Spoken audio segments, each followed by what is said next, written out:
This is me, doing what I do best. I've spent years in clubs, the music, the lights, the atmosphere. I love it. And the thing about most places I go is, it doesn't matter who you are, straight, gay, it's just not an issue. But what would it be like if being gay was an issue? An issue that could get you killed. I wish I had the right. I would have killed them. You think they should be killed because they're gay? I'm just fighting what I'm feeling inside myself. Because I was born like this. Because I was born like this. We have proposed a death penalty in this bill. I should probably tell you at this point that I am actually a gay man. In this film, I'm going to try and find out what it's like to be harassed, beaten, and to live in fear of your life, just because of your sexuality. And to do this, I'm going to go to one of the worst places in the world to be gay. I'm just really scared now. I don't know what he's going to do. I have no idea what's going to happen. I'm expecting somebody to burst in through that door any minute and arrest me or something. I've never been in a situation like this before.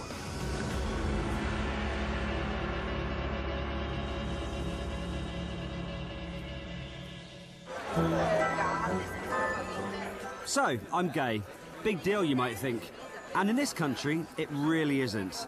I can be who I want to be, and for the most part, nobody gives a damn.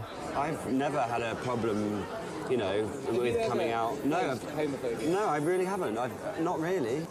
People are more open-minded now, and the more accepting you can go on pride marches, you can marry people of the same sex. Even if you don't approve of something, you know, you've got the choice to look away. Yeah.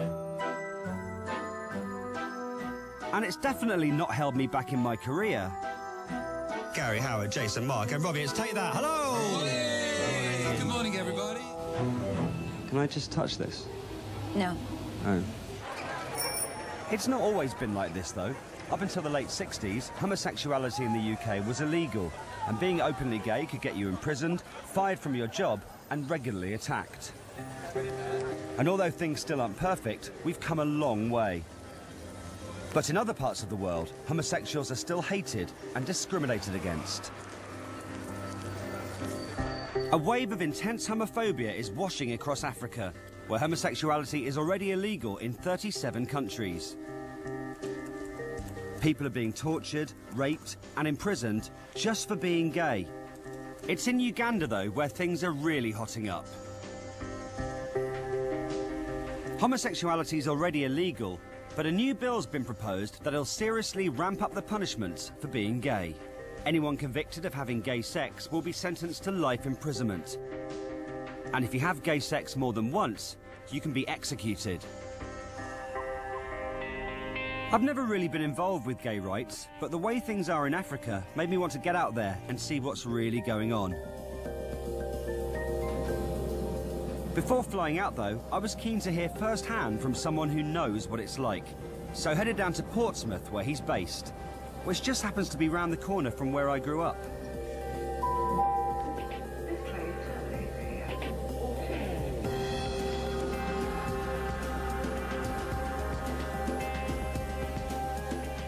First school, first radio job, first boyfriend, it all happened in this area, and it's where I first came out. But growing up here and being gay wasn't an issue for me at all. The same can't be said for John Naumbi, who was so persecuted he fled Uganda and now lives in the UK. They came around, they arrested some of the gay guys, they were taken to police, beaten up really badly, and then they had to ask them to mention all the names of the people whom they know that they are gay. So did they torture them until they gave the names? Yes, they did. And the names they gave was, my name was included. Just because he was gay, John was disowned by his family and had to go into hiding. This is a million miles away from what I went through growing up as a gay person. See, it's weird meeting you here because I grew up in this area and our experiences are completely different because I had a really easy time, really, growing up being gay. It wasn't an issue for me at all. So you didn't have any problems? Not really, no. Even when you were a kid and when you came out? Not really. My dad freaks out a little bit because they do, but he's fine now. Yeah, so it's interesting to meet you and to hear what you have to say, because it was hard for you. It looks like we are on different planets, because if you are gay in Uganda and you mention you're gay, you live in fear. It doesn't matter, even they can set fire on you alive, or they can get plastic things, burn them on your skin, and nobody cares. The public, the police, no one cares. What would happen if you went back to Uganda now? I can be killed. I can lose my life, not because I've done anything wrong, but because of my sexuality. Listening to John made me realise just what a dangerous place Uganda is for someone like me. I'm quite worried about some of the people I'm going to meet, because some of them are blatantly proper anti. So that's Is it safe though? Is it safe? Will you be in danger? There will be some danger, absolutely, because people there have been known to be like tortured for it. That's not going to happen to you. Scott, is this like our last drink with you? No. Oh, I hope not. Yes, hey. They might have big Yeah. Another one, please. Scott.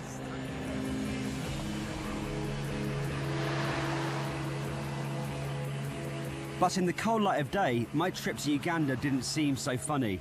And as I headed to the airport, I had to ask myself, as a gay guy, why was I going to a country where just being myself could get me beaten up, arrested, or even killed? It's very early in the morning. I'm quite scared now. It's weird that in 7 hours' time I will be in a completely different place to here. And I have no idea what to expect. I just don't know what to expect at all. Well, I guess I'll find out in a few hours. I am quite nervous.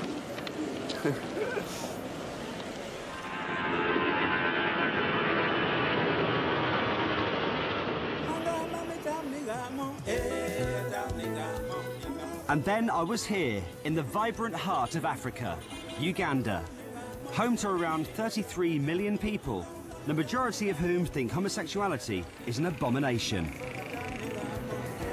I've never been to a city this crazy in my life, I'm telling you. It's just a full-on assault on your senses. You've got the matatus, which are the buses, which take people everywhere. If you don't want to take a matatu, you take a boda boda, which are the motorbikes. There's just people and music and smells, and it's just mental.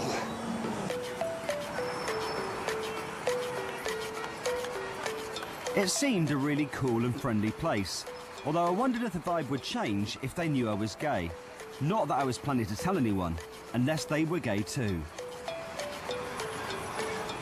What do you think of homosexuals? I hate that. I hate that in myself. I hate homosexuals. Those people should be arrested. And where would you put them? Sorry? Arrested and then what? Then In prison? in prison, exactly. So what do you think should happen to gay people? What should the government do with them? They should put them in prison for life. Others should be killed. Everything bad should be done to those people. You think they should be killed? Yeah. A girl and a girl, it's quite disgusting, honestly. It is. Or a man and a guy. But you were approached to be gay. Yes, I was asked to be gay and I refused. That's the truth. Just because I know that it's not acceptable. In Christ, it's not acceptable according to the Bible. I wish I had the right. I would have killed them. Killed them? Yeah, it's unfair. How can you get married to your friend man? Do you think they should be killed? Yes. No, what do you think is Okay, this place really is homophobic. Everyone's saying exactly the same thing. I didn't think it was going to be this bad, but it is. All this talk about killing homosexuals wasn't helping my nerves, but even here, there's still a few people who refuse to give in. In London, the best place to meet a group of gay guys is in a gay bar. I didn't expect to find one here, but surprisingly, there is somewhere that tolerates people like me. Is this the only place that you feel safe in Kampala? Yeah, so far is the only place. Okay, there's another place that has started, but it hasn't really caught fire yet. But, this is To one other of the- places, we are somehow harassed, we are somehow abused, like that. We are somehow taken away. Some are beaten. Everyone I spoke to was worried about the situation outside the relative safety of the bar. To be a gay person in Uganda, what's it like? On my side, it's tough. Because I want to get freedom, but it's difficult. In England, like it's so easy you can be gay. It's everywhere is allowed, okay, but not here so much. Can I ask you? Yeah. Are you gay too?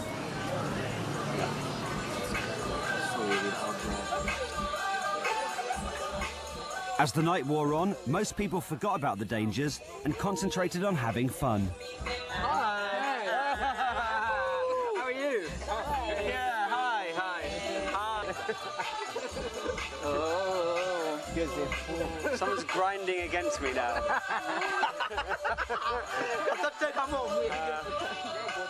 I think, having seen what I've seen already, that these people are very brave to come out here and be in this bar. However, it is a really friendly, really fun place where they can just be themselves, like I can be in every bar in London. This is the only place they can come.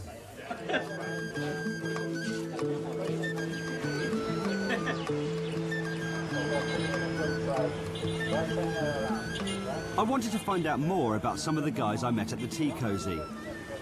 So headed over to where they lived, a place called Boise.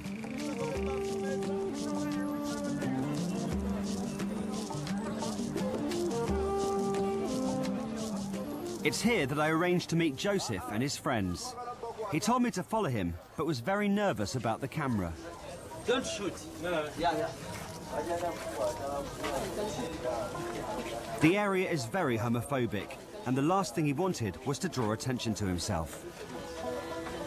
As we walked through the maze of decaying shacks and stinking drains, it shocked me how desperate the conditions were. But because they've been disowned by their families, thrown out of their homes, and nobody will employ them, dangerous as it is for gays, this is the only place they can find to live. So you see now, this is the drainage. How dirty it is. You see, some they come at night. You will just squat here and then defecate in this drain. You can see the way it looks, the way it is. People must get ill because of the sanitation. Yeah, many of them. This one, he was admitted to Mulago Hospital. Cholera because of the environment here. This is the toilet? Yeah, this is the toilet.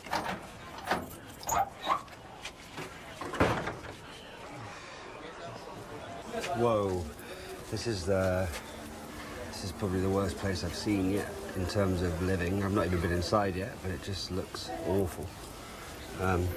So, in here, yeah? Okay. The slum is for the poor, the bottom of society, and that's where you are if you're gay. So how many people live in this room? Okay, we have 5 here. 2 are sleeping there, 1 here, and 1 down with that mattress there. We don't have blankets. We are having only that 1 blanket, and others we are using those bed sheets there, which are not enough. And most can't even turn to their relatives for help. How many people here have been disowned by their families, and your family doesn't want to see you anymore? Yeah. And then that lady, lesbian. Everybody? Yeah. That's unbelievable. The people in the road. Area. Yeah, it's the area. Like me is the monster because of that I'm gay. Even my parents, even if I call them, they cannot pick my phone. Even if I call my sisters, they hate me. Even my brothers, even my family, any of my family members. So the only family I have are these ones you are seeing here. We feel so sorry to have to that they cannot accept us because that's what we are. We are gays. We are born gays. We shall live gays and we shall die gays.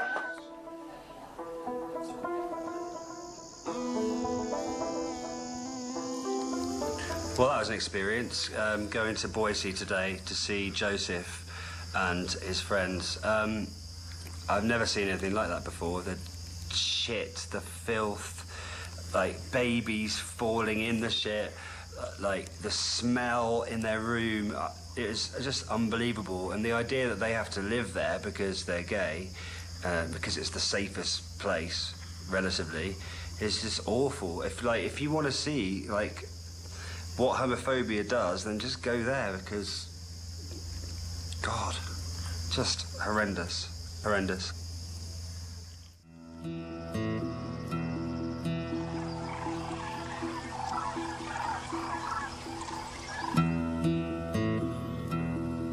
The ongoing prejudice and homophobia in Uganda is stoked by the newspapers, which regularly run stories vilifying and humiliating gays.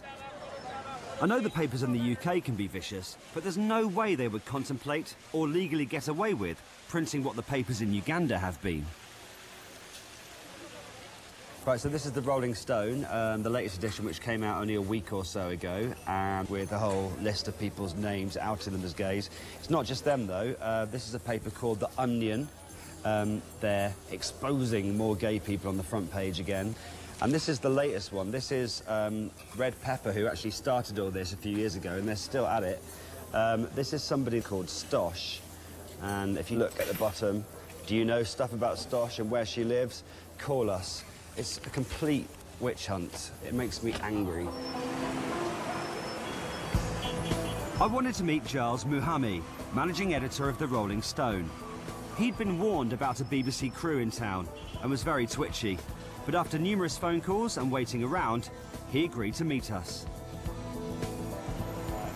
Giles? Hello, Scott. How are you?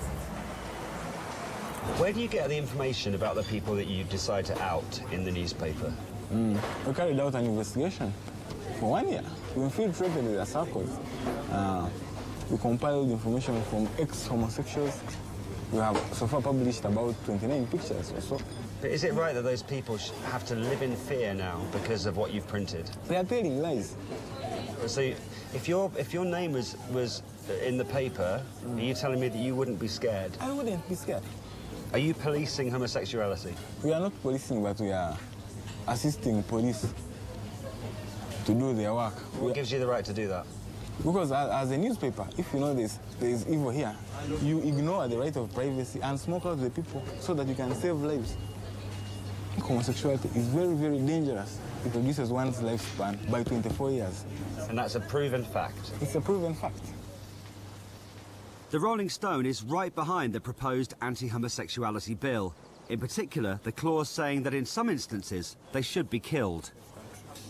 You're putting it on the front page of your newspaper that they're bad people and they should be hung.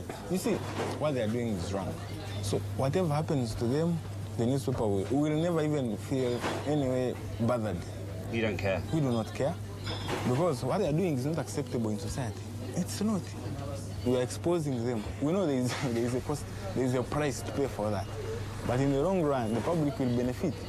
And that's why the newspaper is there, to serve the interests of the public.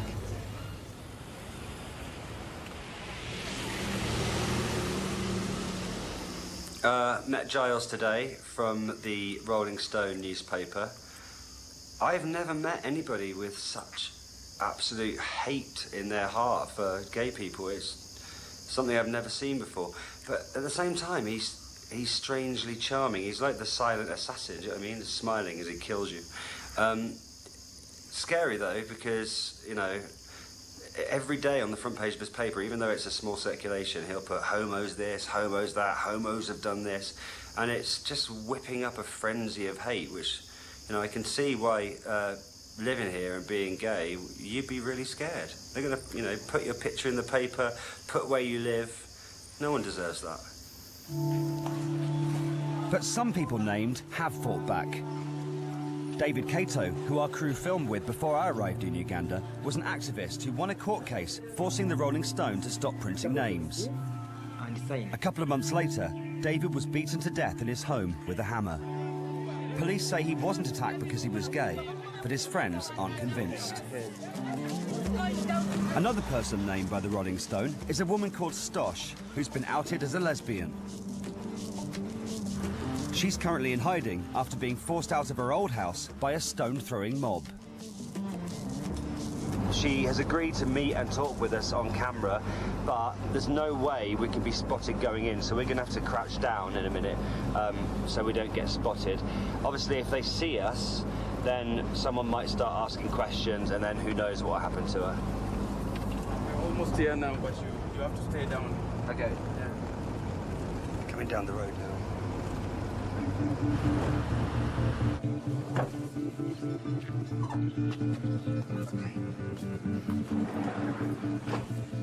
I was pleased to get inside the house without being seen, especially as I could see that Stosh was very nervous. Looking round her bare room, it seemed that Stosh, rather than her attackers, was being punished for what had happened. It's like a prison, you see, with the gate and the glass and the walls, the bars on the window. It's pretty grim. I wanted to see where Stosh had been hounded out from, and she bravely agreed to come with us. Although she was clearly scared to go back and told us there was no way she was getting out of the van.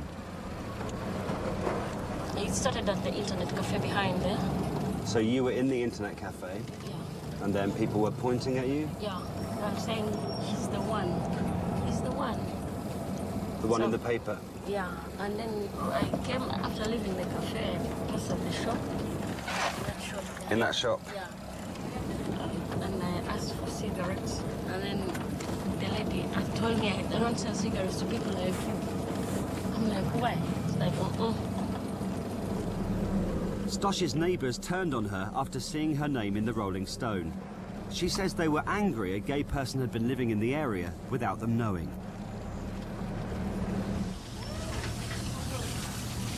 Somebody threw a stone. When I got back to the gate, they were still yapping. And I was like, how could this happen? These guys, my friends are the one who started the shouting and all that. This is the gate here. This is the gate? Yeah. This one here. Female TV. So Stosh, what's next for you? You can't stop people from harassing you when they want. But what I know is that in the place I am, at least nobody will just start harassing me. Because everybody minds their business, everybody is doing their own stuff. So I'll hang on. It's my life. Because what I know is that I'm not going to be scared away from that place again. No.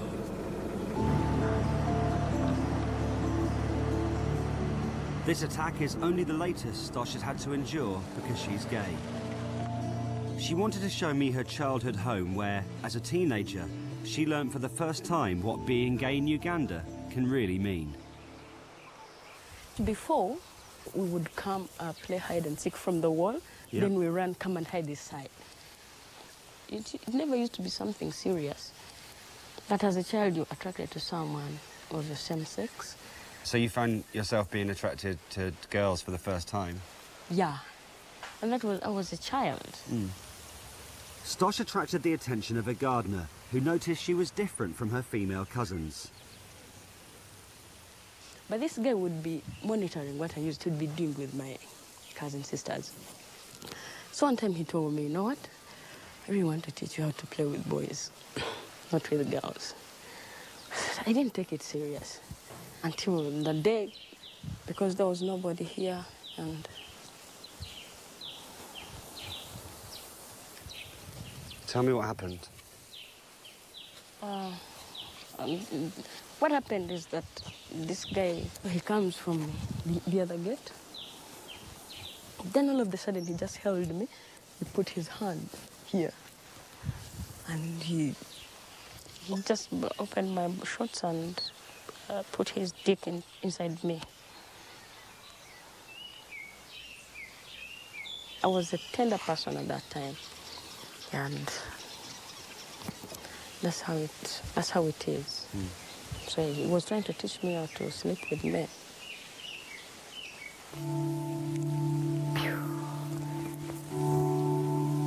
You okay? Sorry. Stosh became pregnant and was infected with HIV. And as a result, she tried to commit suicide.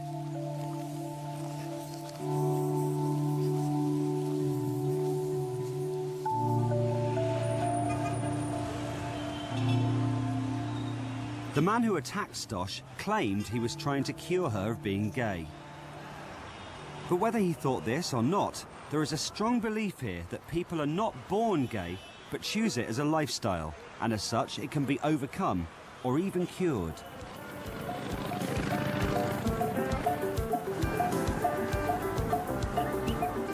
Some people undertake psychotherapy, while others go, or are taken, to churches, where they're counselled by pastors.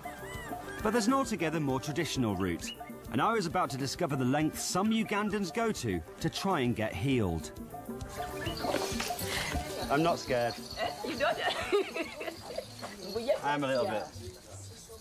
I don't know what they really think about witch doctors over here, but coming from England, I had a bad feeling about it. Face that way. Oh. Then it was time to begin, but not before I'd crossed his palm with cash.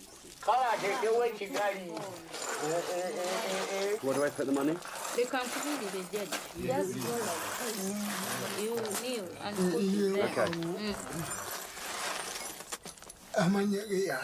What is your name? Scott. Scott.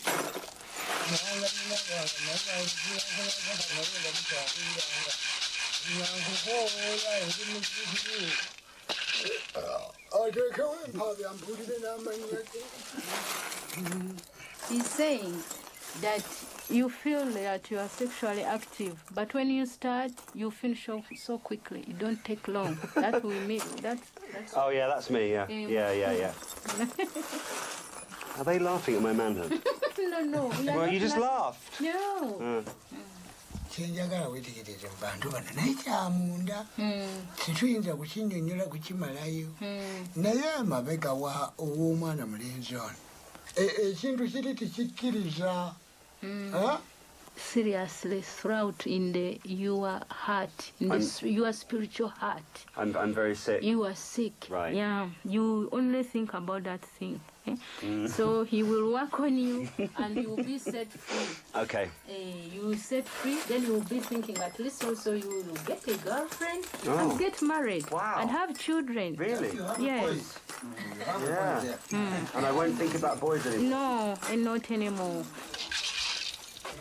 After the consultation, I was led out to begin the treatment, and that's when I came face to face with my least favourite thing in the world. Oh my God. No problem. What? Are they gonna? I don't want to touch them. No problem. Don't fear. I don't like chickens. I don't like anything that flaps. It will not. It will though. I just saw it flap. It will flap. It will flap. Let's get this over it. Get over it. Get over it.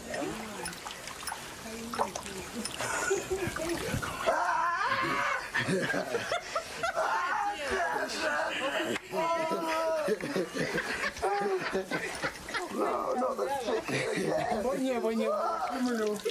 Not that. No, God. Oh. I'm closing my eyes. No. What now?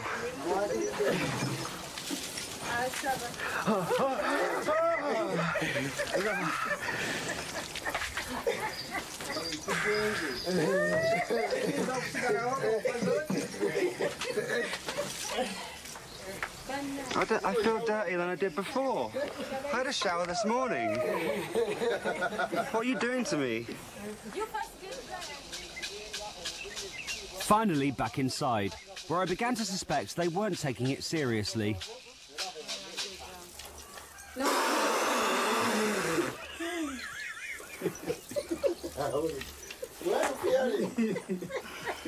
Why are you scared? Just water. You're spitting on me. Just one.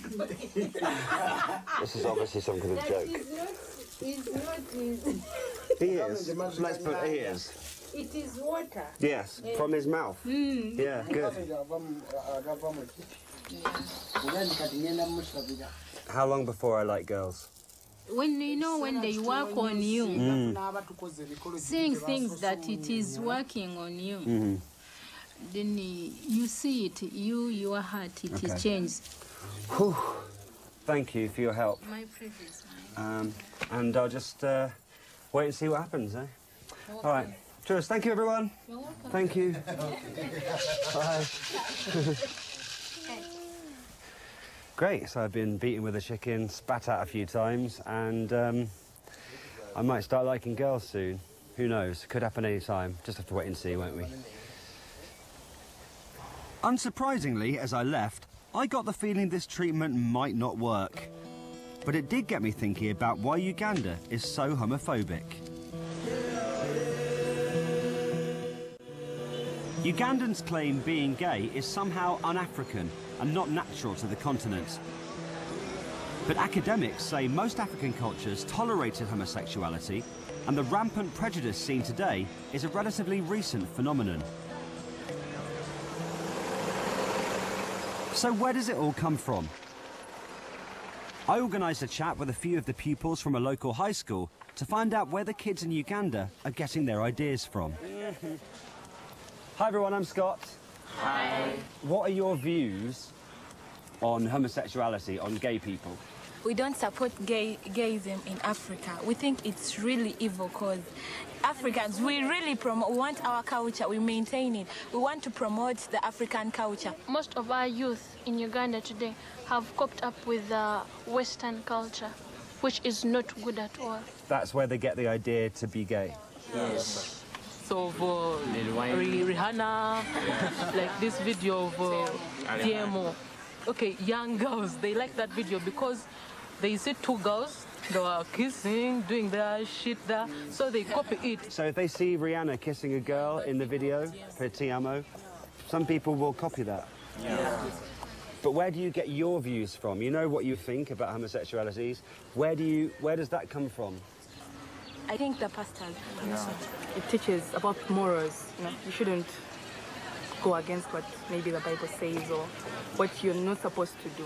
So you all get your views from different pastors, ministers? Yeah. Yeah. Yes? Yeah. And parents? Yeah. We also get our views like from the teachers, and it teaches that homosexuality is wrong. It's so wrong. It's wrong? No. Okay, in the UK and in America, gay people have rights. They can get married, they can live together. What do you think about that? Sodom and Gomorrah were punished and Babylon was destroyed because of gay, right? Now, I believe USA and UK, maybe soon they'll be destroyed. No. It's very dangerous to be gay here, isn't it?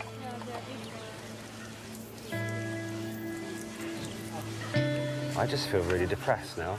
Really, really the most depressed I've felt since I've been here. Because they're the younger generation, I really thought that they would have a different view, and they really don't. And it's a shame, because they're really nice, and depressing. It seemed to me the young kids think like this because as soon as they're old enough to learn, they're fed an unending diet of anti-gay propaganda. And one of the main drivers of this anti-gay propaganda is the church, which since the time of the first missionaries has been preaching the idea that homosexuality is an abomination and an evil. Recently, this preaching is intensified as influence and money from American evangelists has energized Ugandan pastors in their crusade to victimize and punish the gay community. One of the most active is Solomon Marley, who claims he was first to openly come out against gays. Hello. Yes. Pastor Marley, how are you? Fine. Can we go outside? It's okay. Have a chat on your balcony? Let's do it. Okay. Pastor Marley, can you explain to me what is so bad about being homosexual? What they're doing is unethical. What they're doing is a problem. What they're doing is health-wise a hazard. It's morally incomprehensible and abominable. Pedophiles target young people. Okay? That is minors. Gays, some of them consent, but some of them go for the young people. Gay people are as bad as paedophiles. Of course. Of course. They claim to love, yet they cause hurt. You don't believe that people can love each other of the same sex? You see, not possible. It is beyond human imagination that people of the same kind can love each other. They cannot. It was at this point he offered a challenge I couldn't refuse. I just want one homosexual, brilliant enough, in Britain or America or the whole world to come and face me. We face off each other. And he tells me when he started realizing that he was actually gay. Because they are lying. I believe that I was born gay. Are you a gay? You are gay. Since as far as I can remember. Now, tell me this. Have you ever had any woman? No. How many men have you had? How many men? Oh, I couldn't count. Many? Oh, yeah. You've had many? More than 10? Yeah. More than 20? Yeah. 50? Yeah. So you don't love? Yeah. I haven't had as many as I told you, by the way. Yeah, go on. You don't love? I do love. So it's ganging? I do love. It's reckless? It's not like I've been philandering myself everywhere and carousing. One comes, another comes, no, another comes. Like that. It's reckless. It's not like that. Scott, straight relationships work out, gay relationships work out, or they don't. You put it into your heart, into your mind that I think, and now you believe it. You've got to say that to deceive other people because you want so many people to come to your ranks. I don't want anyone to come to my ranks. I'm not recruiting people. It's just the way I am. Look, don't fool the world. I'm not fooling don't the world. fool Ugandans. Oh my God. My brother, my son. Oh my God. Okay? Okay? You were not born a gay. Okay. You were born a man. Yes, with I a was. penis. Yes, that's right. Okay? And with ananas. Yes, the I believe anus so. was for defecation, and the penis was for urination. Okay, yeah, we've been and through of this. course, can we agree to disagree on this? You cannot convince me.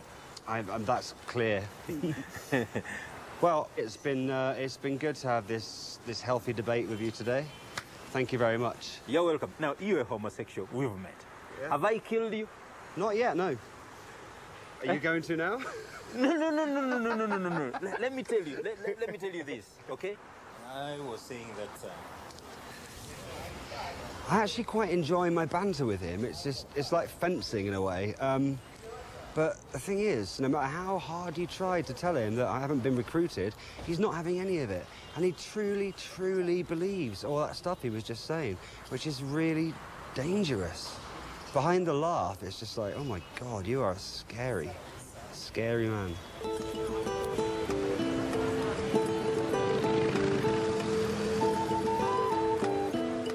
Normally, I would ignore people like Pastor Marley, but in Uganda, I can't, because it's their views that are shaping the law. At the moment, people are arrested and jailed for being gay, and many complain of being beaten. But if the anti-gay bill is passed, it's only going to get worse. The bill includes the death penalty for consenting adults who are serial offenders, life imprisonment for intimate touching, and jail for anyone, including friends and family, who don't turn gay people in.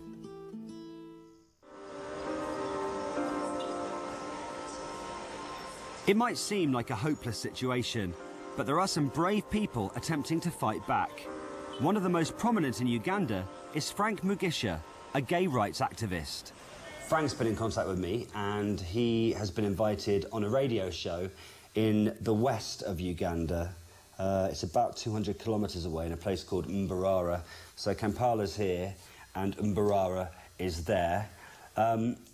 He knows I'm a radio DJ, so he thinks it'd be good if I could go along. And also, the topic of discussion is gay people, which never happens in this country, hardly ever anyway.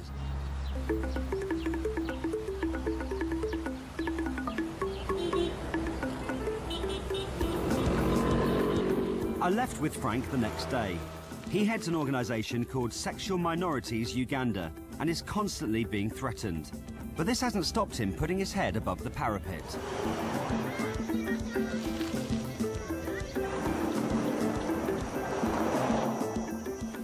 After hours of driving along some pretty awful roads, we finally made it to Mbarara.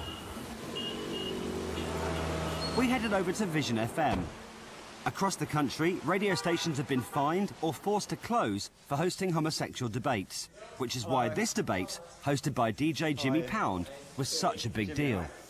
Nice to meet you. Welcome. Please, show you. Thank you very much.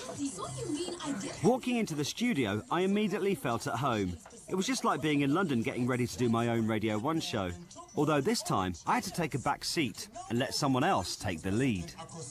Okay then, we're really going to be talking about something very sensitive, homosexuality. Now, my brother, you're activating for homosexuality. You're saying fine homosexuality, hip hip hooray. Every person is talking about homosexuality. People know about it. Your callers will say, we know it. We've met homosexuals. Let me ask you a question. Yeah, right? Does knowing it mean that it's right? Because they know it, does it make it right in any way? What makes you think it's wrong? What makes me... In the beginning, it was Adam and Eve, not Adam and Steve. So really, I don't get it. Okay, yes, my mind might be misplaced at this point, but please correct me if I'm wrong. Why are you so much against homosexuality? For example, why do you hate homosexuals? Homosexuality in Africa came in as something like an alien would come. Yes. What is inciting people to want to embrace homosexuality? What is inciting people? Yes. What is inciting the LGBT activists? Those girls are really winding me up. I kind of want to just grab the mic and go, listen! But I just want to hear what they've got to say. But it's really hard to just sit by and not talk. Especially with those girls, they're doing my head in. It then started to get really heated. 2% to 13% is gay at the moment. Yes. It's like you're looking at in 50 years from now, I'm like looking at 10 years. 80% of the population will be gay. That means there's a delayed I'm not saying... It's as though he wants it to be gay. Now listen, assuming 80% of the population in the world is gay, then I would give the world 100 years for it to be empty with no person. I'm not saying. Who would be giving birth, by the way? Listen to me. I'm not saying. Let me tell you something. You're breaking what Africa is. Let me tell you something. I'm not breaking. If we're fighting for Africa, we know. Michael, if we're fighting for the Africa. Michael, this is getting personal. I'm not fighting. If we are fighting, if we're fighting for the Africa, we know. I'm feeling inside myself because I was born like this. Because I was born like this. Mugisha, you just need to calm down. No, After 2 hours of what I can only describe as a battering, it was all over for Frank. Yes. Wow. How did you feel about that? I'm pretty much disappointed by the level of homophobia that exists in this region. I think sometimes I flatter myself and I think the journey is not so much, but I think the journey is so big. And I feel so bad that people have to be this homophobic. I was very disappointed as well. I really thought that this would be different, that maybe we'd get a more positive response. But all I heard was the same old bigoted views.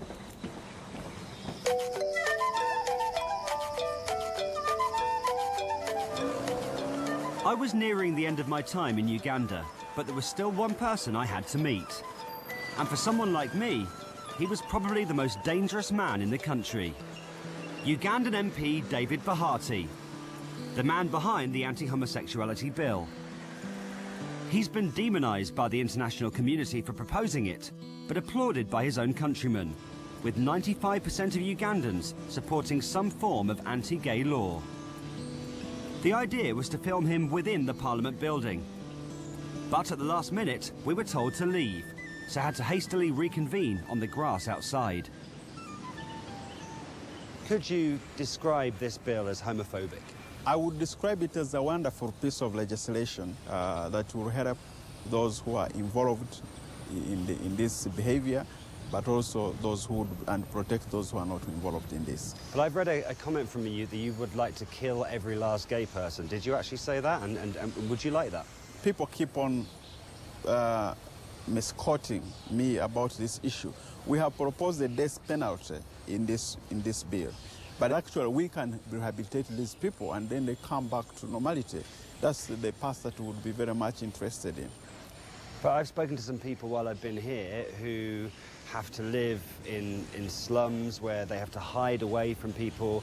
They've been harassed and their lives have been made absolute hell. And if this bill goes through, then it's going to happen to so many more people. Well, I can assure you that this has been, I think, a planned, deliberate propaganda by the gay movement to suggest that there has a lot of harassment here in Uganda. I've not seen any person being harassed. But already parents are chasing children away from their homes. Have you heard of that? Yes. I've not heard of that in this society, but well, maybe you should do some more research. But what I know is that once we have the legal framework passed, the bill passed, we would expect a parent to report a child to police, and then the law enforcement agencies should take care of that. What about the people that totally believe that they were born gay and they can't change? I would be very interested to meet somebody who says he's born gay. I've not heard of that. I should probably tell you at this point that I am actually a gay man. How does that make you feel? Well, I think if I had known, it would be a different matter for this interview. You wouldn't have taken part in the interview? No, I wouldn't. Why? I wouldn't. Why? No, I wouldn't. But why? And I think it's not professionally right to engage in this. Okay, and I'm just asking you your views. And if you are, we could probably ask our police to check if that's right. Okay.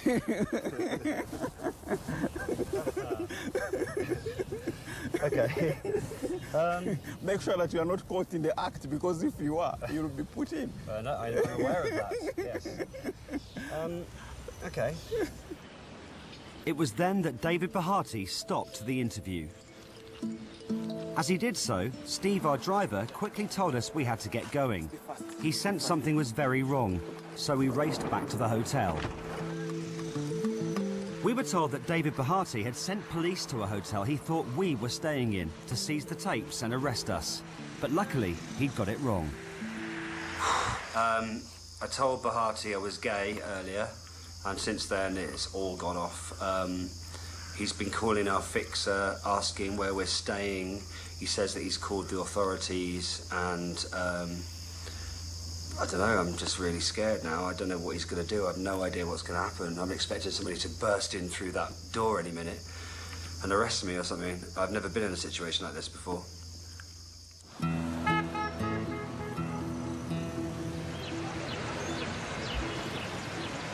The first priority was to get the interview tape out of the country.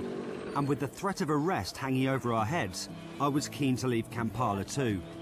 But there was something I wanted to do first, so made one more trip to Boise. Hi, how are you? I'm okay, how are you? Okay, I'm good, thank you. Hi. I know it's not going to really help that much, but I bought you a few little things. Oh, thank you very much. I bought you a stove. Hey. And I know that you said you needed some blankets and stuff. Yeah, okay. So I got you some blankets and some towels and some plates. We have them. And even some forks and spoons. I didn't believe for a moment these gifts would change anything. Not while Ugandan society is so aggressive towards gay people. Something happened to our friend. One of our friends was coming from out from the bar. Somebody come out from the other side of the road. He grabbed him. He was boxed. Then he fell down. He was kicked. So he was quite badly beaten up? Yeah, he was quite beaten. He had some injuries around the lips here, and it was swelling like this. Then he was finding some difficulties in breathing. He was gasping for breathing. Right. Do you think he was beaten up because he was gay? Yeah, he was beaten because that guy who was beating him, he falls up with he expressed the boxing and the kicking with some words that I'm not a gay. Why are you gay? Why are you here? Why are you here? I promise one time I will stamp you, I will kill you. What? It is unsafe.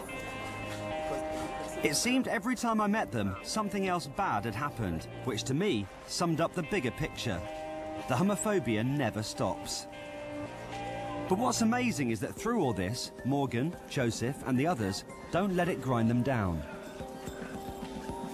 I was created in God's image. I know that I'm normal just like other people, and I know that I can succeed in life just like others.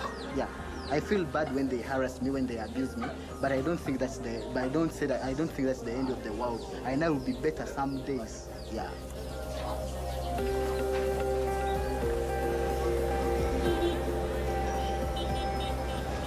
When I first arrived in Uganda, I was blown away by how vibrant, attractive, and full of life it seemed. But as I headed off to the airport and thought about my time here, I realised if it stayed like it is, I couldn't see myself ever wanting to come back. People just think being gay is wrong, and not only just wrong, they hate them. They hate gay people, and you know, I've spoken to people on the streets who think they should be killed, and pretty much everybody thinks the same thing. And all the time they've got pastors and teachers telling them that this is the way it is and that it's wrong and that it shouldn't be, then nothing's going to change, which is depressing. But what it has done is made me realise how lucky I am. My life actually isn't acceptable in some parts of the world, like here. And at home, I can live with who I want to live with, I can see who I want, I can go where I want. And to be honest, I've never really thought about it before, and I've probably taken it for granted. But I don't think I'll do that ever again.